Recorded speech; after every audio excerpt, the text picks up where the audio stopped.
सुप्रभात बच्चों। आपको याद होगा कि मैं आप लोगों को अमृता का तीसरा पाठ अस्माकं देशः पढ़ा रही थी, जिसमें हम लोग भारत देश के सांस्कृतिक, सामाजिक, प्राकृतिक समृद्धि के बारे में जाने थे। बच्चों, इस पाठ में हमको आप लोग को बताया गया था कि देश के प्राचीन और आधुनिक दोनों रूपों का यथार्थ निरूपण किया गया है।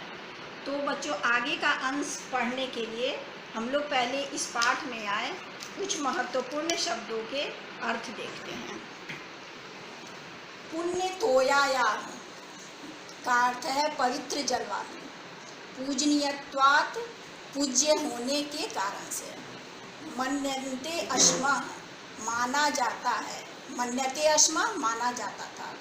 वास्तुशिल्पिना वास्तुकार, शिल्पकार या भवन का नक्शा जो बनाने वाला होता है उसको हम लोग कहते हैं वास्तुशिल्पिना। आकाश पिंडानी आकाशीय पिंडों जैसे ग्रह, उपग्रह, नक्षत्र आदि को अध्ययन्ते अश्मा अध्ययन किए जाते थे।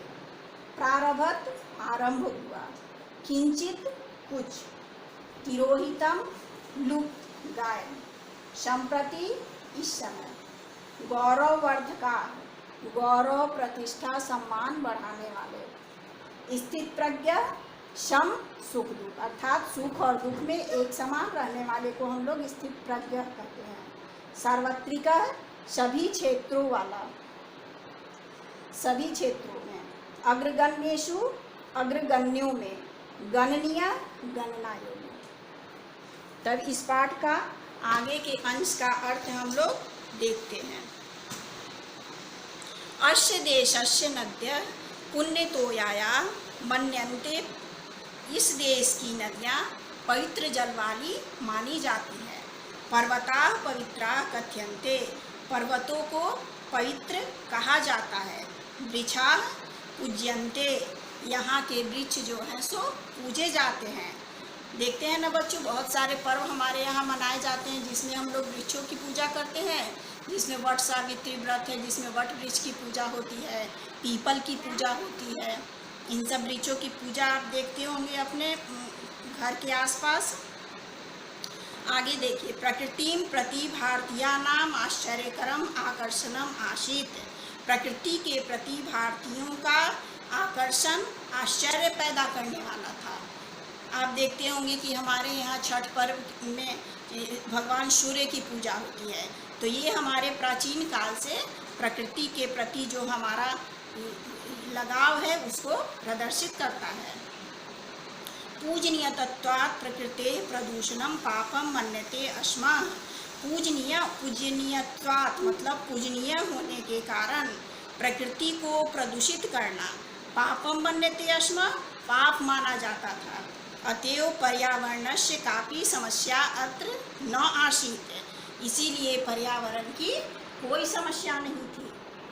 अस्मिन् देशे विज्ञानस्यापि महती प्रतिष्ठा आसीत्, इस देश में विज्ञान की भी बहुत बड़ी प्रतिष्ठा थी। वास्तुशिल्पिनः विशालानि मन्दिराणि निर्मान्ति अस्म, वास्तुकार, शिल्पीकार लोग जो बड़े बड़े मंदिरों का निर्माण करते थे।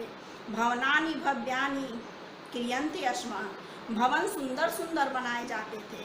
आकाश पिंडानी ज्योतिर्विधि अध्ययन्ते अस्म, और आकाशीय पिंडों का, ग्रह, नक्षत्र इत्यादि का ज्योतिषियों के द्वारा अध्ययन किया जाता था। अत्र चिकित्सा शास्त्रम अपि प्रगतिशीलम, यहाँ के चिकित्सा शास्त्र भी प्रगतिशील था। गणित शास्त्रे शून्यस्य कल्पना भारतेन कृता, गणित शास्त्र में शून्य की कल्पना भारत के द्वारा ही किया गया। एन दशमलव गणना प्रारभत, जिससे दशमलव की गणना का प्रारंभ अन्य देशेष्वपि गता, दूसरे देशों में गया।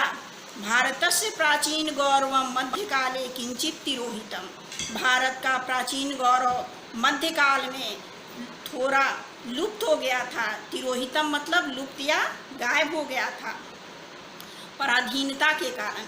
किंतु संप्रति अर्थात इस समय, शिक्षिता सन्तः जना आधुनिके विज्ञाने अपि प्रतिभां दर्शयन्ति, किंतु इस समय शिक्षित पढ़े लिखे लोग जो हैं उनके कारण आधुनिक युग में अपनी प्रतिभा दिखा रहे हैं। जैसे सीवी रमन, जगदीश चंद्र बसु, मेघनाथ साहा, होमी जहांगीर भाभा, विक्रम साराभाई प्रभृति वैज्ञानिका आधुनिक भारतस्य गौरववर्धका। सीवी रमन, जगदीश चंद्र बसु, मेघनाथ साहा, होमी जहांगीर भाभा, विक्रम साराभाई इत्यादि जैसे वैज्ञानिक आधुनिक भारत के गौरव को बढ़ाने वाले हैं एवं महात्मा गांधी सदृश कर्मवीर एवं महात्मा गांधी के समान कर्मवीर, रविंद्रनाथ ठाकुर सदृश साहित्यकार, रविंद्रनाथ ठाकुर के समान साहित्यकार, अरविंद सदृश दार्शनिक, अरविंद जैसे दार्शनिक, राधा कृष्ण सदृश शिक्षक, राधा कृष्ण के समान शिक्षक, राजेंद्र प्रसाद सदृश स्थित प्रज्ञ, राजेंद्र प्रसाद के समान सुख दुख में समान रहने वाले स्थित प्रज्ञ इत्यादि वर्तमान भारत के गौरव रूपा नेता रसंती, गौरव को बढ़ाने वाले नेता लोग हैं। संप्रति देशस्य विकासः सार्वत्रिकः वर्तते। इस समय देश का विकास सभी क्षेत्रों में हो रहा है।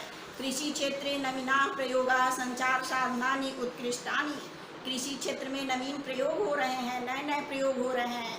संचार साधन नानी उत्कृष्टानि, संचार के साधन उत्कृष्ट हैं। अंतरिक्ष क्षेत्र में भी विशिष्ट योगदान है। स्वास्थ्यम प्रति जन जागरणम, स्वास्थ्य के प्रति भी लोगों में जन जागरूकता है। चिकित्सा सुविधा नाम वृद्धि, चिकित्सा सुविधाओं में भी वृद्धि हुई है। सर्व शिक्षा अभियानम इत्यादि, शिक्षा के क्षेत्र में बच्चों सर्व शिक्षा का अभियान सब का नाम सब लोग आप लोगों ने सुना होगा।